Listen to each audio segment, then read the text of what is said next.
Assalamu alaikum, brothers and sisters. Welcome to the 5th al-Hajj night. Here we have Imam Baytullah to recite for us the 5th page of Surah al-Hajj. Tafaddal, Shaykh. Assalamu alaikum wa rahmatullah. أعوذ بالله من الشيطان الرجيم. بسم الله الرحمن الرحيم. حنفاء لله غير مشركين به ومن يشرك بالله فكأنما خر من السماء فتخطفه الطير أو تهوي به الريح في مكان سحيق. ذلك ومن يعظم شعائر الله فإنها من تقوى القلوب. لكم فيها منافع إلى أجل مسمى ثم محلها إلى البيت العتيق. ولكل أمة جعلنا منسكا ليذكروا اسم الله على ما رزقهم من بهيمة الأنعام فإلهكم إله واحد فله أسلموا وبشر المخبتين الذين إذا ذكر الله وجلت قلوبهم والصابرين على ما أصابهم والمقيم الصلاة ومما رزقناهم ينفقون. والبدن جعلناها لكم من شعائر الله لكم فيها خير فاذكروا اسم الله عليها صواف. فإذا وجبت جنوبها فكلوا منها وأطعموا القانع والمعتر كذلك سخرناها لكم لعلكم تشكرون. لن ينال الله لحومها ولا دماؤها ولكن يناله التقوى منكم.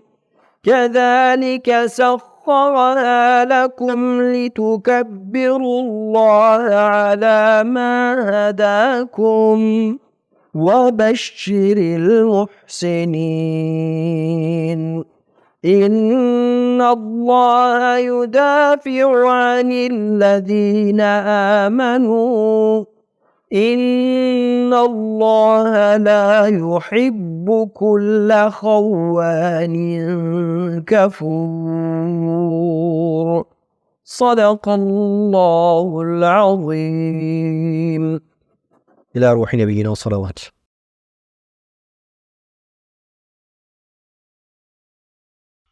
Shaykh Yusuf, we're halfway through, inshallah.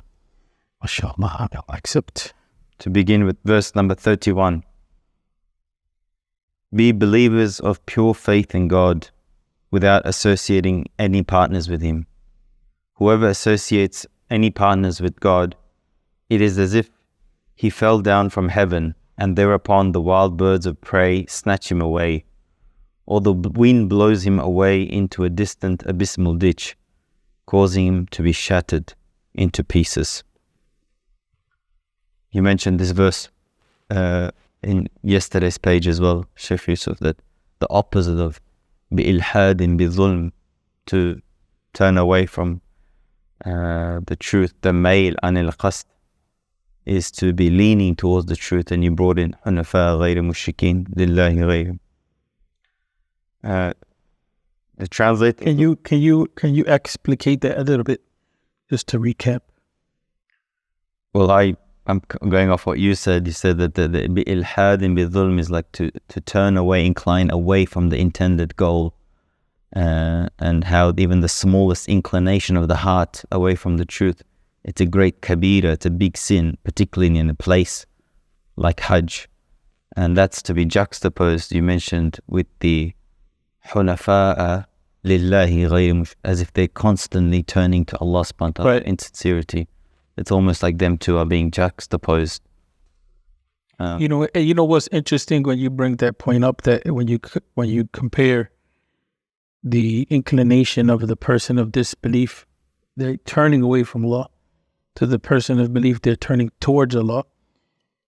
And you look at that those two examples that become opposites in the context of the natural world, where everything is according to his nature, and bringing back that point of fitrah, that point of the self, the base of the self, human nature, human inclination being, working with you, not working against you. That's one of the dilemmas of sin, that we alter our nature in many ways. The best example or the metaphor of sickness is that when you're sick and you eat something, usually it could be that which is good for you and you even like it, but it's nasty in taste. You don't even have the ability to receive benefit from it because it doesn't taste right to you. So there's the same thing, that state when, the sin, we're reminded of how in the sacred space of the Haram, in the shade of the Kaaba, and basically the house of Allah Tabaraka wa Ta'ala, subhanAllah, how sin, in that place, even intending sin is an extremely grave matter. Then we're called to reflect upon how it is that sin destroys our life, and it pushes us from even being able to be receptive to Tawheed. Yeah. This metaphor, what do you think about this metaphor? Is very, it can be dismissed easily, but it's very profound. Well, I just like Ustaz Ali Unal, in his footnotes on this verse, on the metaphor, he's quoted the same translation but expanded a bit on the metaphor with a bit of, we might call ishari tafsir. So maybe I'll read that. Be believers of pure faith in God without associating any partners with Him. Whoever associates any partners with God, it is as if he fell down from heaven, the height or peak of true humanity. And thereupon the wild birds of prey, and he's interpreted that, of all misguiding human or satanic forces.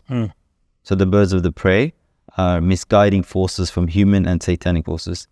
Snatch him away and employ him each for its own benefit. The wild birds take him and they eat him up.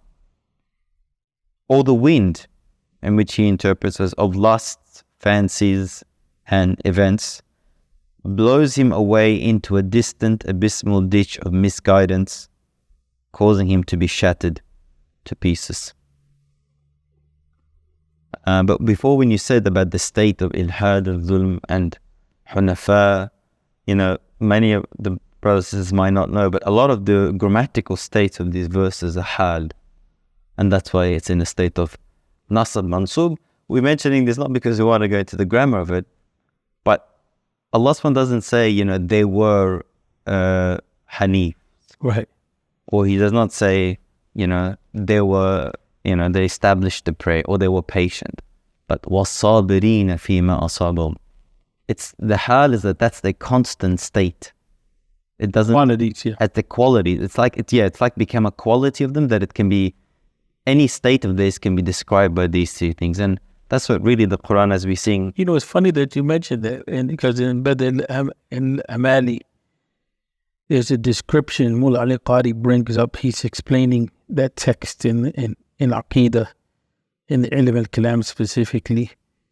And there's a point, Mullah Ali Qadi, as we know, he's a scholar of Hadith.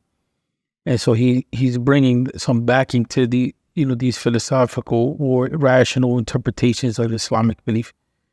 And one of the things that is pointed to and it stayed on my mind since last week was that the people of Jannah have the qualities of Jannah. People of Jahannam have the qualities of the people of Jahannam. In this world. In this world, yes, in this world. In this world, thank you for mentioning that point. Then when you reflect on what you said, that the language itself that's being used in this surah, in this part of the surah, is about our qualities.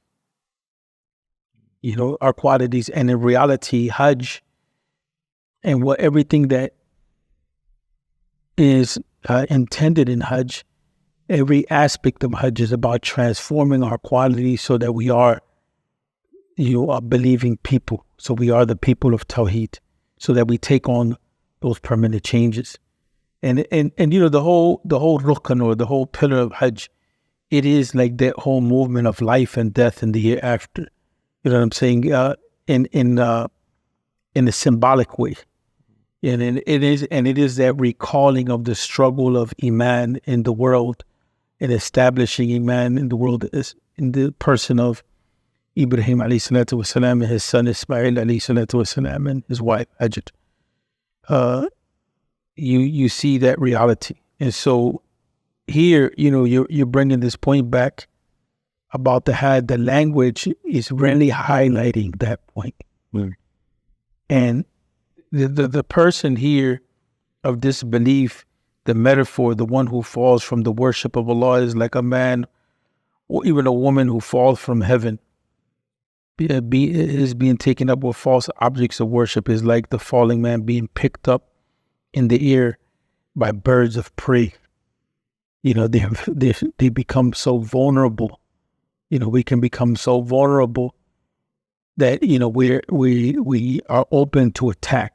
There's no security, and and the whole reality of Hajj is one about security. It's one in which there's no hunting, there's no killing, there's no abuse.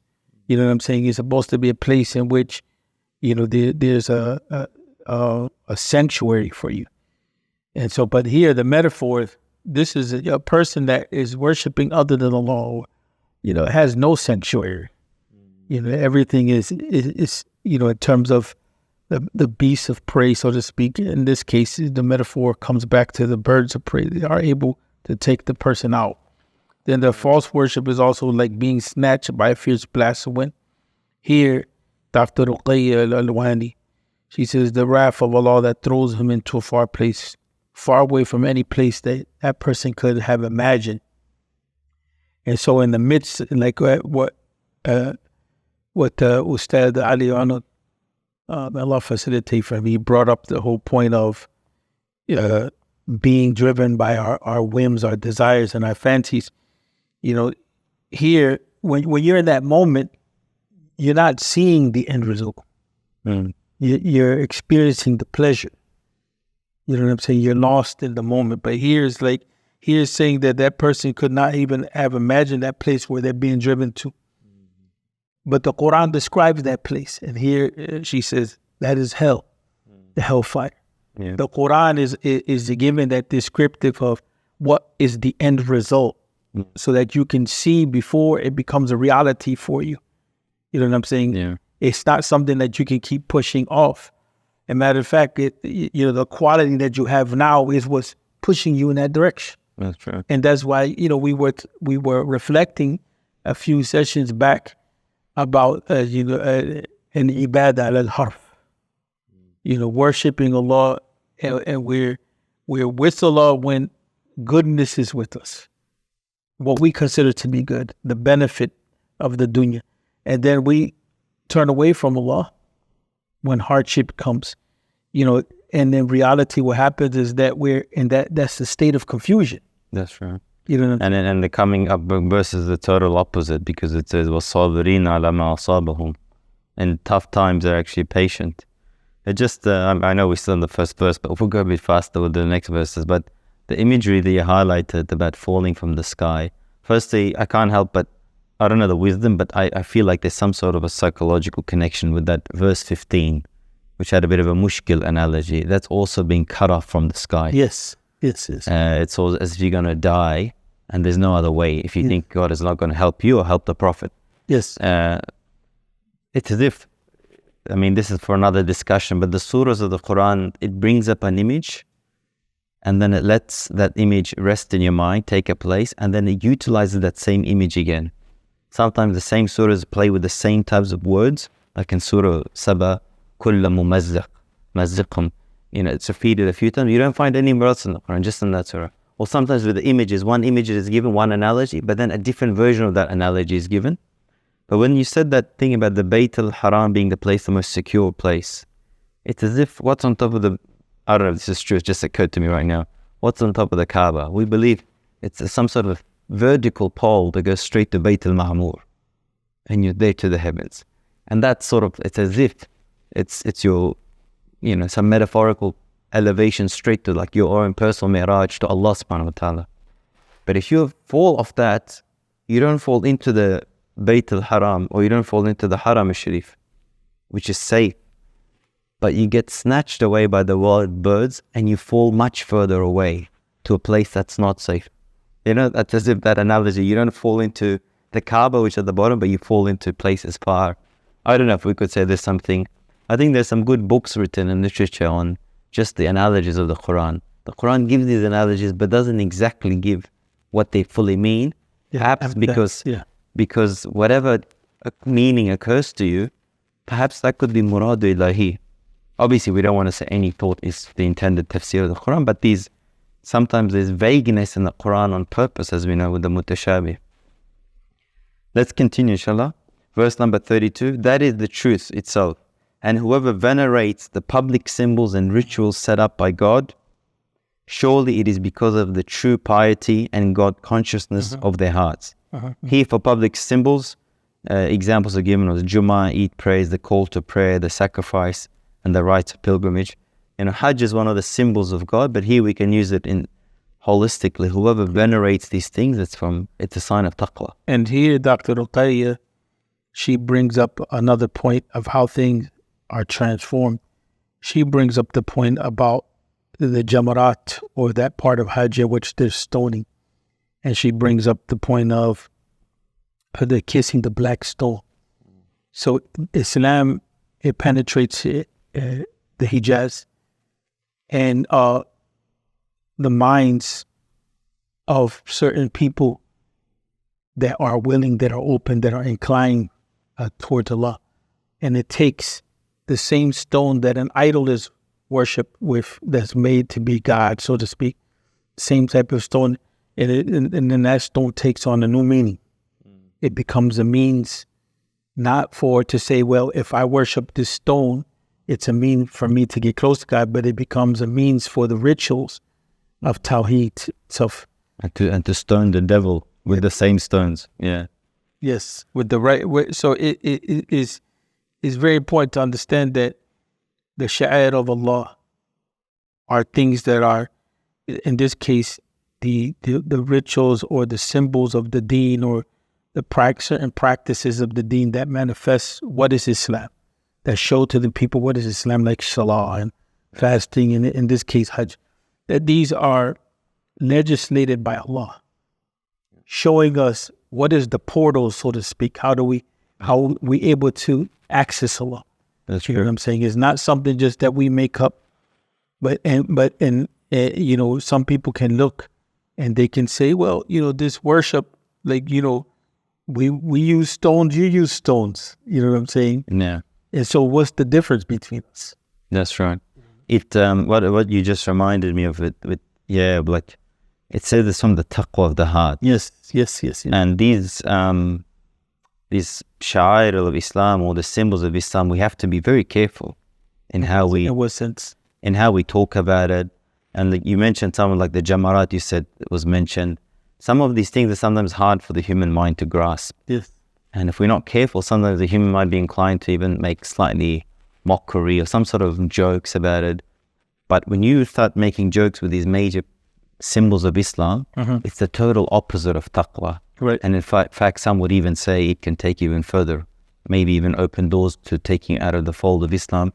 So because taqwa is places from the heart, the mind might not sometimes understand these things. I think Imam Ghazali says that, if you don't understand the wisdom behind the jamarat, or you don't even feel the full spirituality, why am I stoning something? I know the devil's not just here.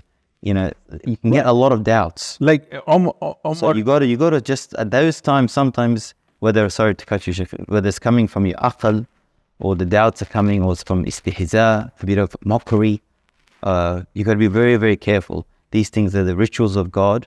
Allah subhanahu wa ta'ala, these are the symbols of Islam, and we have to sort of force our heart and our feelings, because this is where the taqwa comes out, to yu'adhimhum, to magnify them more and give more honor to them. Right, and this is support as to what you're saying.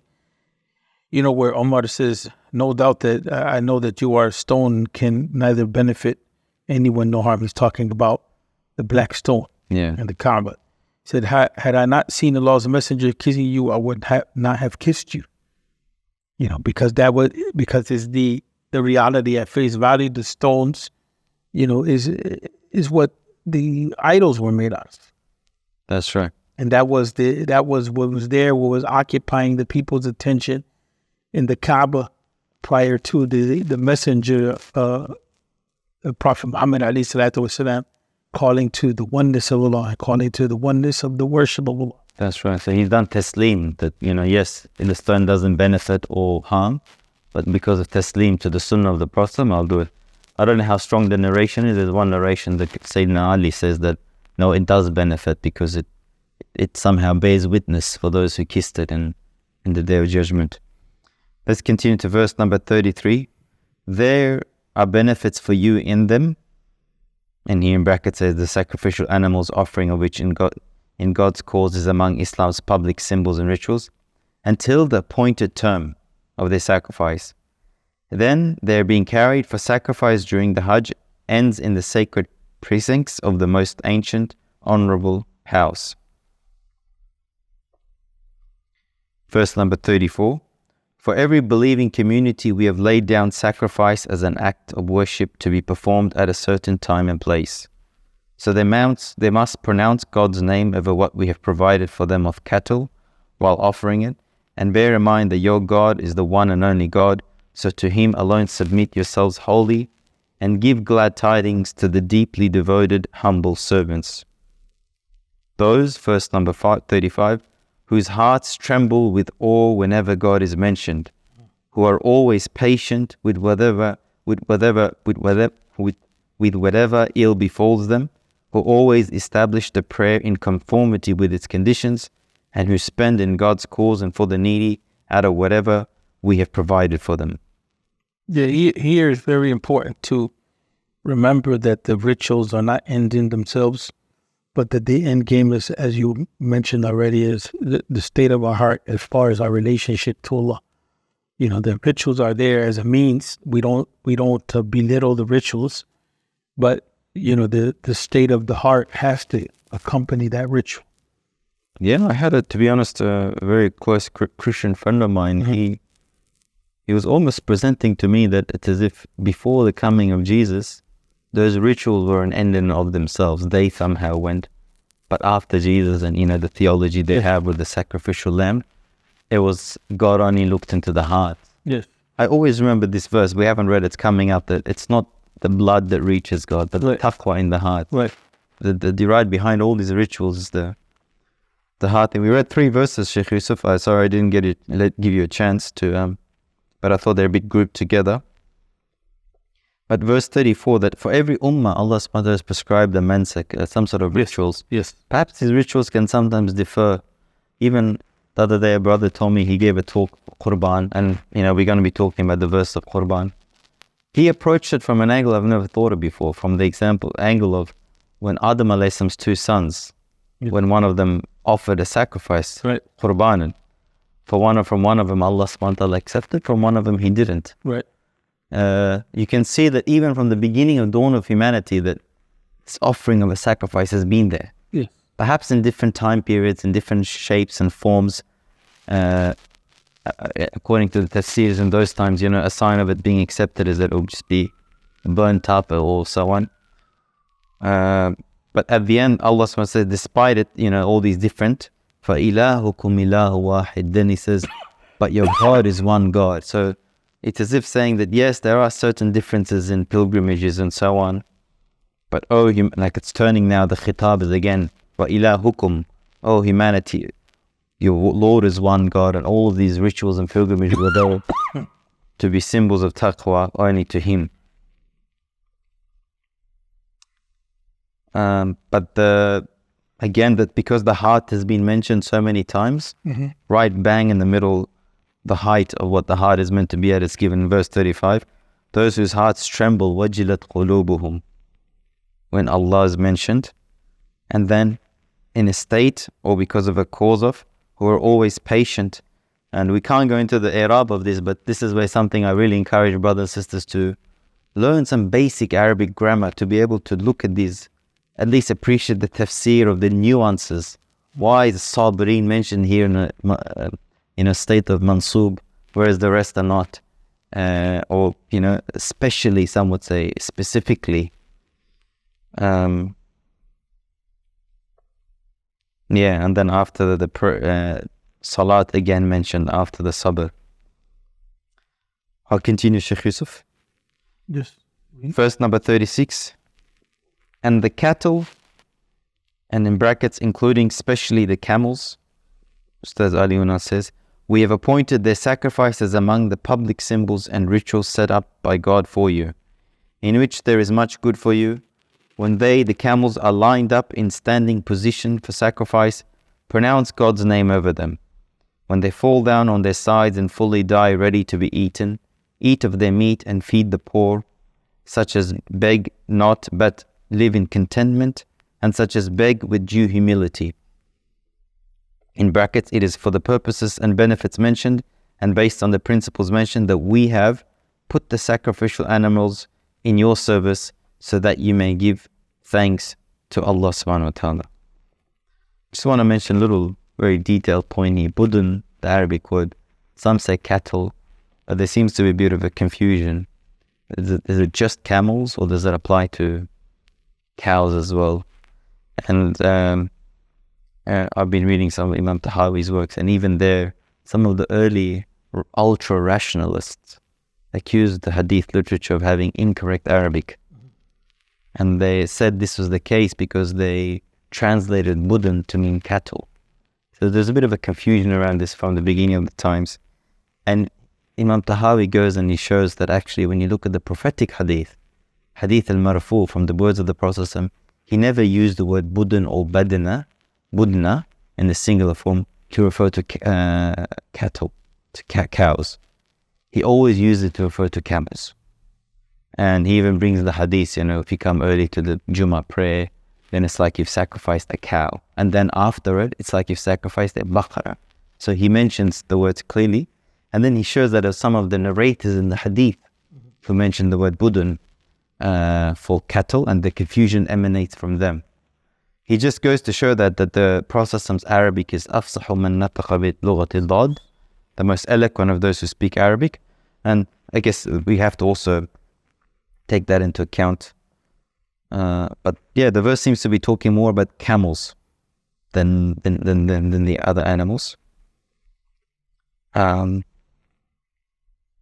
it's describing very clearly when they fall in, feed al-qani wal-mu'tar. And before, in the previous page, we saw al-ba'is wal-faqir, to give them. If you notice, it's as if every single word is describing a different type of poor people. Some of these people, they're qani, could mean two meanings. I looked at. One is that they're really in a bad state, but the other one is that because of ta'affuf, because of their shy, they don't beg. So it's a duty of a believer, if we look at it, the attributes when Allah subhanahu describes, when we give, it's a reminder to myself, we need to seek out the right people to give, because some people, out of their taqwa, they don't beg, but they're in a tough state. So Allah subhanahu is describing these different words for us to be conscious of the potential different types of, because a believer is someone, اتقوا فراسة المؤمن فإنه ينظر بنور الله, he looks from the light of God.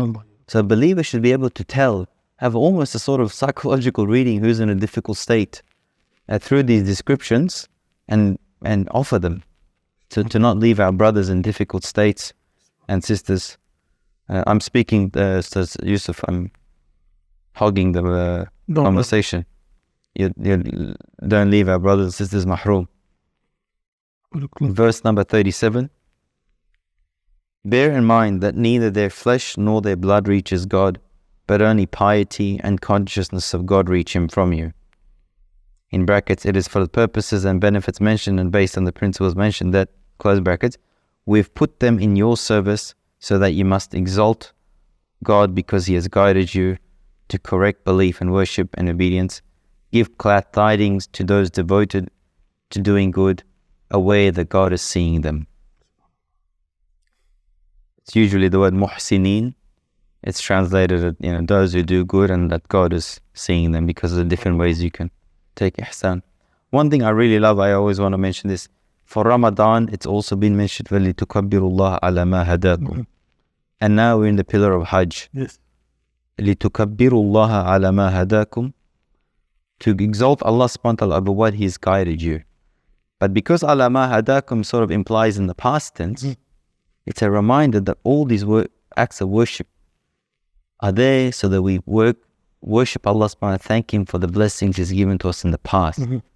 It's not so that we can just do worship and then expect, almost demand from Allah subhanahu wa ta'ala good things in the future.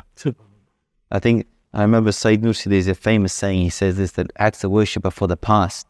It's not like a credit to be gained for future points.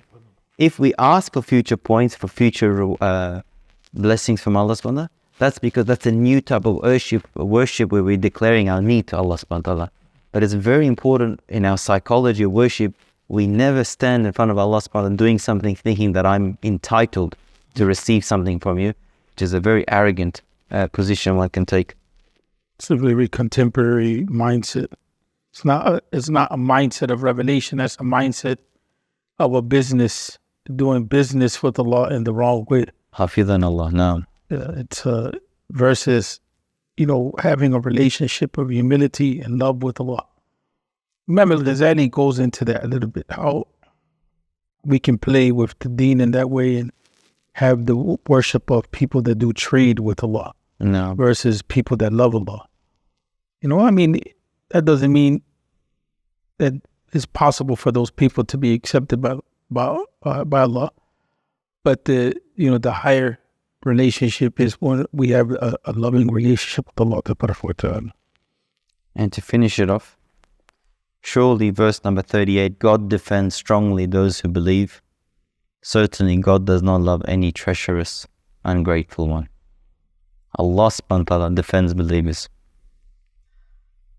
وَكَفَى بِهِ شَهِيدًا إِنشَاءَ اللَّهِ. جزاك الله خير. بارك الله فيك. Yeah.